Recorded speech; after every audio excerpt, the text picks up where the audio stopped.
اخلاق حسنہ دین کا ایک جزو ہے۔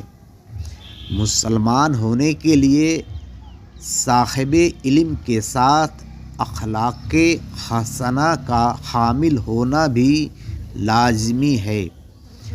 اسلام کا عالم میں فروغ کا سب سے بڑا سبب ہمارے اسلاف کا اخلاق حسنہ رہا ہے۔